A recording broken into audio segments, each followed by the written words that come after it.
Ini jangan sampai hati kita sakit. Kalau hatinya sakit udah repot.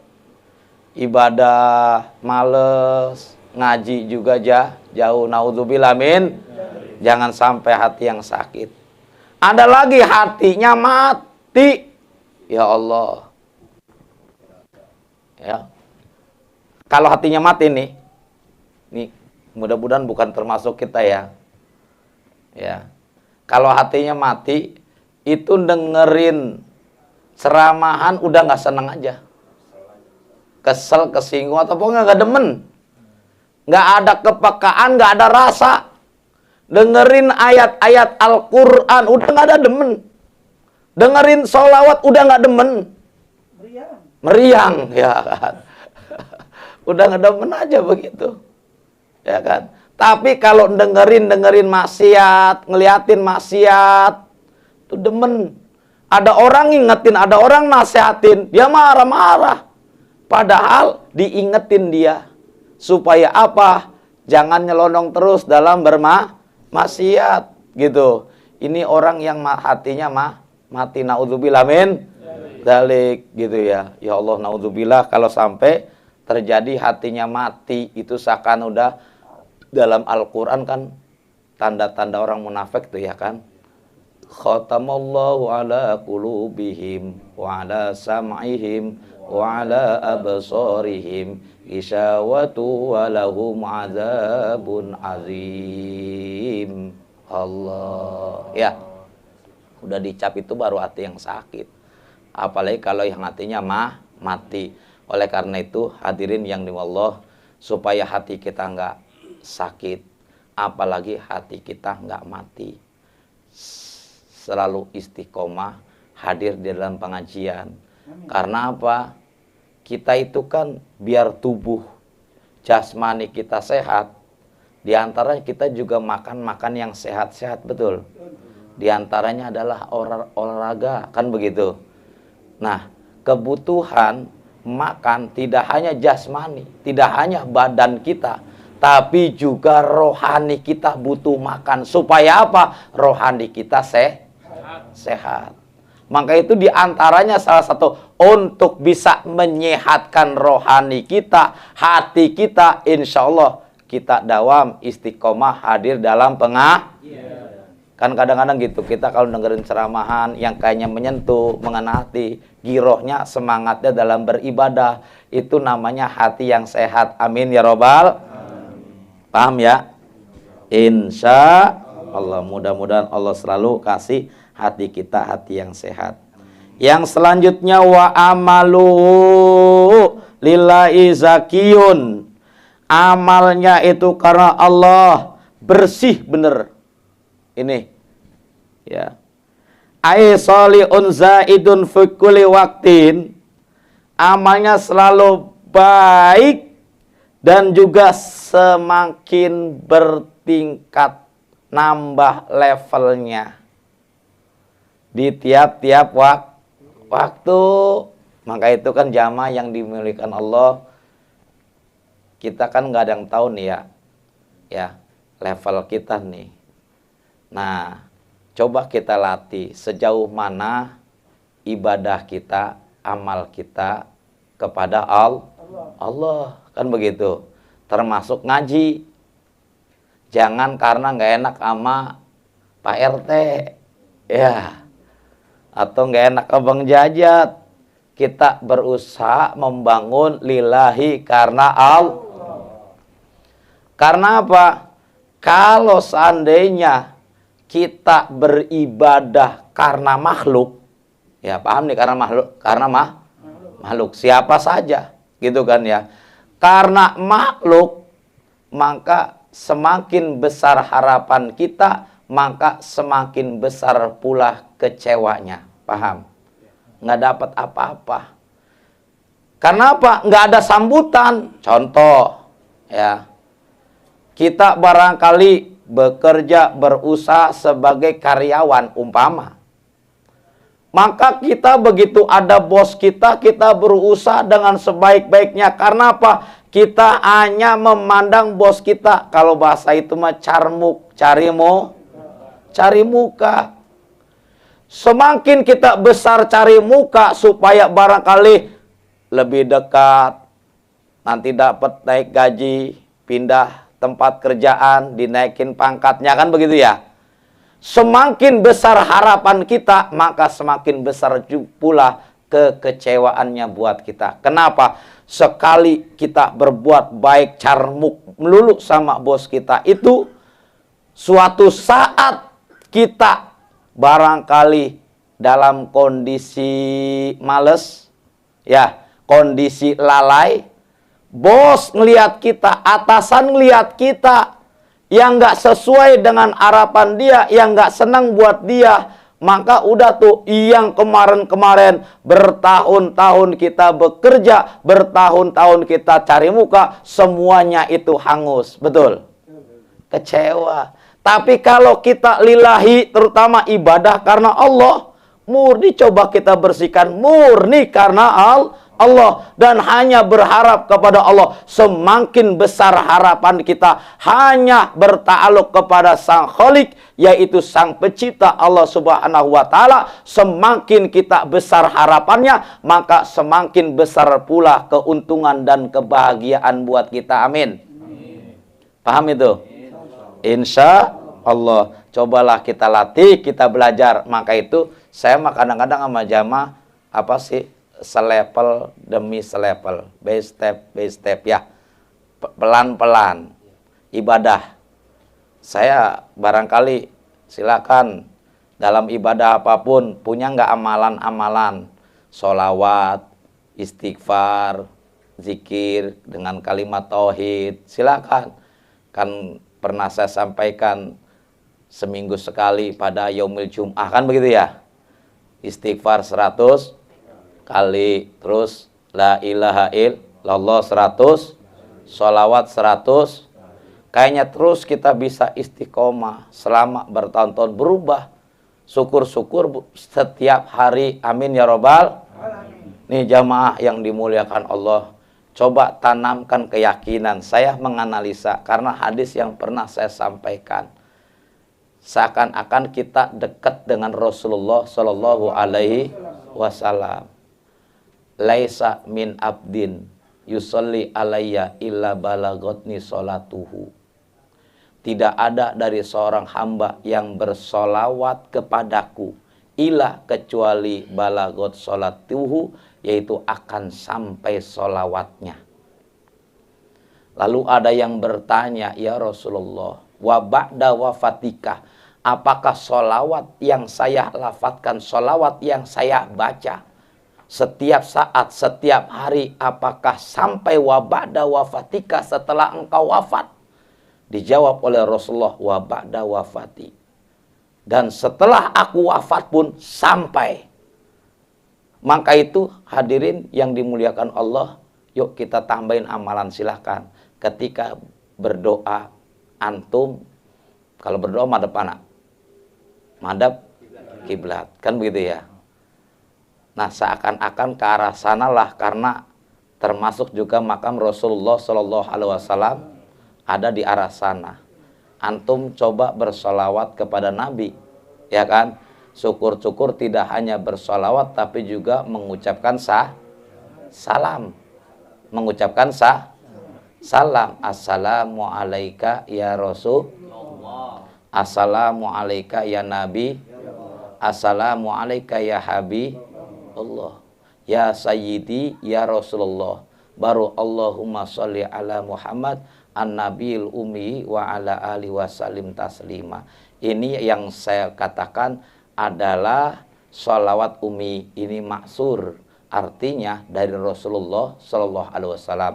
Allahumma sholli ala Muhammad an-nabil ummi wa ala alihi wasallim taslima. Ini saya juga sama, insya Allah dari saya ke guru-guru saya sekitar 34. Ya, mudah-mudahan kita tabarukan dan Allah berikan keberkahan. Amin. Amin. Nah, antum tuh baca, ya kan? Mudah-mudahan. Karena apa? Salam kita. Assalamu alayka ya Rasulullah, Assalamu alayka ya Nabi Allah. Assalamu alayka ya Habiballah. Sesuai hadis tadi. Kan begitu ya. Solawat kita, salam kita, insya Allah yakin pasti nyampe kepada Rasul. Mudah-mudahan kalau kita di dunia, walaupun dalam ru'yah, dalam mimpi, mudah-mudahan sebelum kita wafat dipertemukan, dijumpakan oleh Rasulullah Sallallahu Alaihi Wasallam.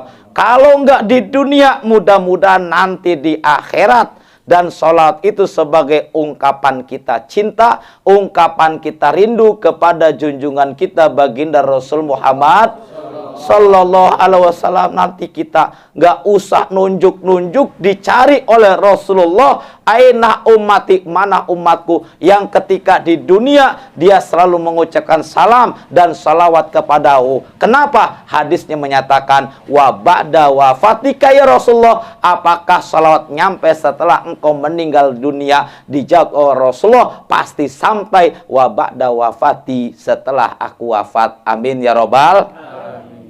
Paham ya? Insya Allah. Saya juga begitu. Jadi menghadirkan Rasulullah dengan mengucapkan salam. Assalamualaikum ya Rasulullah. Harapan kita mudah-mudahan yang belum haji, yang belum umroh, mudah-mudahan sebelum Allah cabut nyawa kita, kita diberikan kesempatan bisa umroh dan bisa berziarah langsung di makam Rasulullah Sallallahu Alaihi Wasallam. Sebab nanti kita ibadah haji atau umroh bisa berziarah ke makam beliau, kita mengucapkan assalamu alayka ya Rasul manzaroni wajaba syafaati. Barang siapa yang berziarah kepadaku, wajib dia mendapatkan syafaatku. Itu janji Nabi, dan janji Nabi itu pasti. Paham? Insya lain janji saya, ya, bisa ingkar. Kenapa ingkar?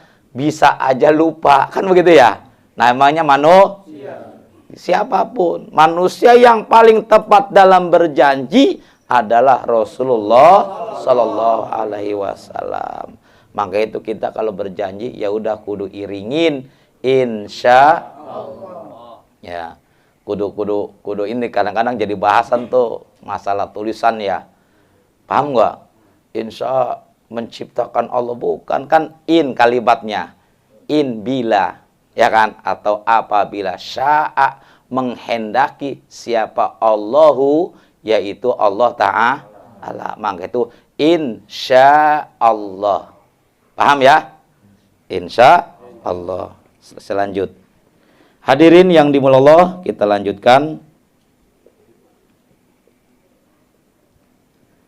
Wal maqalatu salisatu wal khamsuna, dan makalah yang ke-53, an Abi Sulaimana, dari Abi Sulaiman ad-Darani, annahu, sesungguhnya Sulaiman ad-Darani qala, berkata.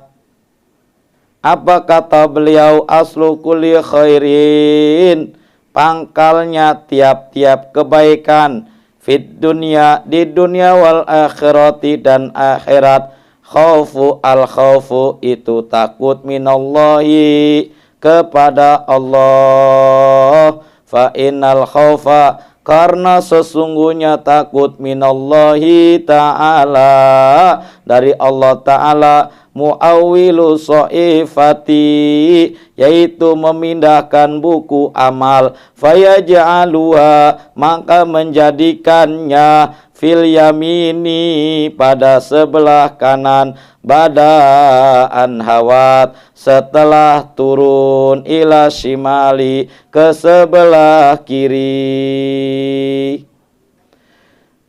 Falil abdi, maka itu bagi seorang hamba, fi ali salamatihi, di dalam waktu keselamatan, minal marodi, dari sakit, ayakuna, adanya abad hamba, khaifan, itu takut, rojian, dan juga berharap, liyasjurahu, yaitu untuk mencegahnya apa al khaufu, rasa takut, minal ma'asi, dari maksiat, wa yab'asu, dan mendorongnya apa ar-raja'u, yaitu pengharapan, alaktisabil amali solihi, dari memperoleh amal yang baik.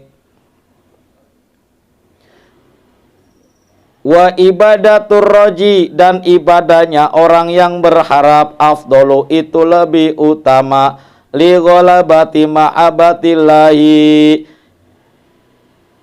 yaitu mengalahkan cinta kepada Allah, fi, di dalam roji, fauqal khaifi, di atas rasa takut, wal mulku, dan raja, yufarriku, itu bisa membedakan siapa raja, bainaman, antara orang, yakhdimu, yang meladeni atau yang berkhidmah, ittaqo'a iqobi, karena takut hukuman raja, waman, dan orang, yakhdimuhu, yang meladeni, roja'a karomi, karena berharap kemurahannya raja, waman, dan orang, yakhdimuhu, yang melayani, la li syai'in, bukan karena sesuatu. Udah itu dulu dah. Ini antar bentar lagi. Jadi makalah yang ke berapa? 53. Menurut Imam Sulaiman Ad-Darani, pangkal atau pokok dari tiap-tiap kebaikan dunia dan akhirat adalah takut kepada Allah. Itu jenjangnya, takut kepada Allah. Tapi manusia ada takut sama makhluk kan? Ada nggak? Ada. Cuman kalau takut sama makhluk, ya kan, sama memedi takut. Normal ya. Cuman dari level-level yang paling kita takutin adalah takut kepada Allah. Gitu. Jangan takut sama corona, takut sama Allah. Ya, dulu tuh lagi kasusnya kayak tauhidnya paling hebat aja. Begitu taruh di tengah hutan atau rumah kosong yang angker, ya ciper dia takut, nyerah kayak di TV begitu ya. Ya kan? Jadi manusia itu pasti ada levelnya, ada rasa takut. Yang nggak punya rasa takut kayaknya, tapi orang gila juga ada rasa takut. Betul nggak? Ada, ya. Cuman takutnya dominan udah hilang. Malunya dominan juga udah betul nggak? Itu orang gila. Kenapa begitu? Takutnya dominan, rasa takut dominannya itu udah hilang. Kadang-kadang dia di bawah pohon atau rumah kosong tinggalnya berani aja. Betul kagak? Orang gila terus dominan, malunya hilang, ya telanjang. Ya kan? Itu udah nggak normal gitu kan. Nah, kita gitu asal pokoknya kebaikan pangkalnya adalah takut kepada Allah. Jadi ini yang harus kita tanamkan. Bisa nggak kita praktekin bahwa kita itu kan ada bahasa kajian tasawufnya antara khauf dan roja.